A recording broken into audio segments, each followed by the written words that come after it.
नमस्कार. महाराष्ट्रात जमीन वापराच्या नियमांमध्ये एक खूप मोठा आणि महत्त्वाचा बदल झाला आहे. हा बदल असा आहे की ज्यामुळे विकासाच्या गाडीला एक नवी गती मिळू शकते. चला तर मग ही नेमकी काय सुधारणा आहे ते सोप्या भाषेत समजून घेऊया. कधी असा विचार केलाय की आपल्याकडे शेतजमीन आहे आणि त्यावर आपल्याला एखादं घर बांधायचंय किंवा छोटा व्यवसाय सुरू करायचाय, पण मग मनात येतं, अरे देवा, यासाठी किती सरकारी परवानग्या लागतील, ही प्रक्रिया किती किचकट असेल. हा प्रश्न अनेकांना पडतो. आणि खरं सांगायचं तर आधीची प्रक्रिया खूपच वेळखाऊ आणि त्रासदायक होती.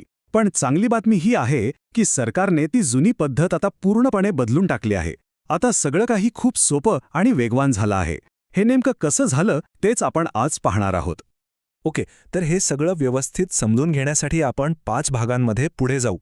सगळ्यात आधी ही सुधारणा आहे तरी काय? मग जुनी प्रक्रिया इतकी डोकेदुखी का होती, नवीन धोरण काय म्हणतं आणि हे बदल प्रत्यक्षात कसे काम करतील, आणि सर्वात शेवटी याचा आपल्या सगळ्यांवर काय परिणाम होईल. चला तर मग सुरू करूया पहिल्या भागापासून. ही जी सुधारणा आहे ती खरं तर महाराष्ट्राच्या जमीन प्रशासनाला आधुनिक बनवण्याच्या दिशेने टाकलेले एक मोठं पाऊल आहे. या सुधारणेतला सगळ्यात मोठा आणि महत्त्वाचा बदल म्हणजे सरकारने आता स्वतंत्रपणे बिगर शेती म्हणजे नॉन ॲग्रिकल्चरल किंवा एने परवानगी घेण्याची अटच काढून टाकली आहे. आणि हो, हे आता अधिकृत आहे, कारण याबद्दलची अधिसूचना राज्य राजपत्रात प्रसिद्ध झाली आहे. पण थांबा, ही एनए परवानगी रद्द करायची गरजच का पडली हे समजून घेण्यासाठी आपल्याला आधीची प्रक्रिया कशी होती हे एकदा बघावं लागेल. म्हणजे मग कळेल की हा बदल किती गरजेचा होता. म्हणजे आधी कसं होतं, हे एक चक्रव्यूहच होतं. आधी एनए परवानगीसाठी जिल्हाधिकाऱ्यांकडे अर्ज करा, मग महसूल अधिकारी येऊन वेगळीच तपासणी करणार. बँक लोन हवं असेल तर त्यासाठी एक वेगळी सनद नावाची कागदपत्र मिळवा. आणि एवढं सगळं करून झाल्यावर दरवर्षी न चुकता एनटॅक्स भरा. कमालच होती. आणि याचा परिणाम काय व्हायचा? कामाला प्रचंड उशीर. एकाच कामासाठी दोन-दोनदा परवानग्या घ्याव्या लागायच्या आणि सरकारी विभागांमध्ये अधिकाऱ्यांवरून वेगळीच ओढाताण. थोडक्यात सांगायचं तर सामान्य माणसासाठी आणि विकासकांसाठी ही एक मोठी डोकेदुखीच होती.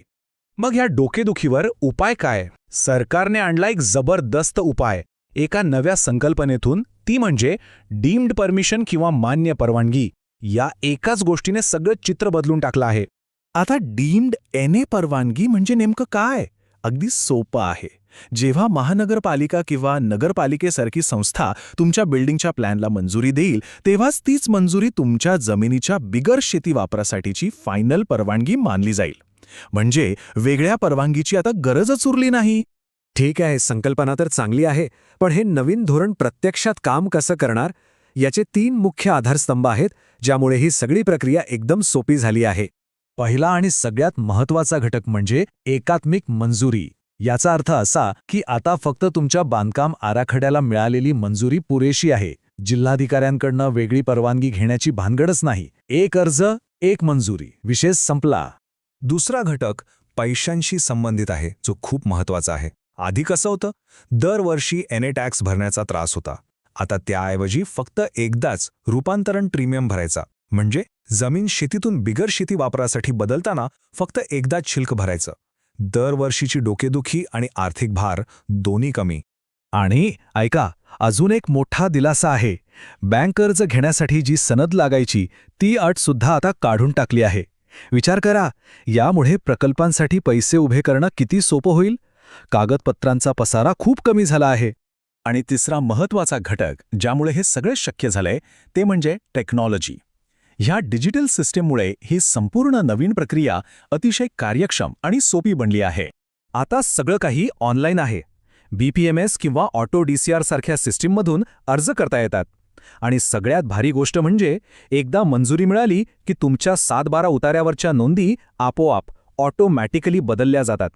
यामुळे माणसाचा हस्तक्षेप कमी होतो आणि सगळं काम एकदम वेगाने होतं. तर आता या सगळ्या बदलांमुळे, या सोप्या आणि डिजिटल प्रक्रियेमुळे महाराष्ट्रावर आणि इथल्या लोकांवर नेमका काय परिणाम होणार आहे? याचे फायदे खूप आहेत. सगळ्यात महत्त्वाचं म्हणजे जमीन रूपांतरणाची प्रक्रिया सोपी झाल्याने कामाला लागणारा वेळ आणि पैसा दोन्ही वाचेल.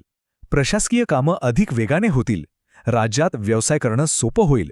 आणि याचा थेट फायदा शहरी आणि निमशहरी भागांच्या विकासाला गती देण्यासाठी होईल. इतकंच नाही तर सरकारी अधिकारीसुद्धा या निर्णयाला अलीकडच्या काळातली जमीन महसूल व्यवस्थेतील सर्वात महत्त्वाची सुधारणा मानत आहेत. यावरूनच या बदलाचं महत्त्व आपल्या लक्षात येतं. तर मग शेवटी प्रश्न हा उरतो की कागदावर इतकी चांगली दिसणारी ही सुधारणा प्रत्यक्षात तेवढीच यशस्वी ठरेल का? या नवीन प्रणालीच्या अंमलबजावणीमध्ये काही आव्हानं असतील का? आणि सर्वात महत्त्वाचं म्हणजे या बदलांमुळे महाराष्ट्राच्या विकासाचा वेग खरोखरच वाढेल का? या सगळ्या प्रश्नांची उत्तरं आपल्याला येणारा काळच देईल.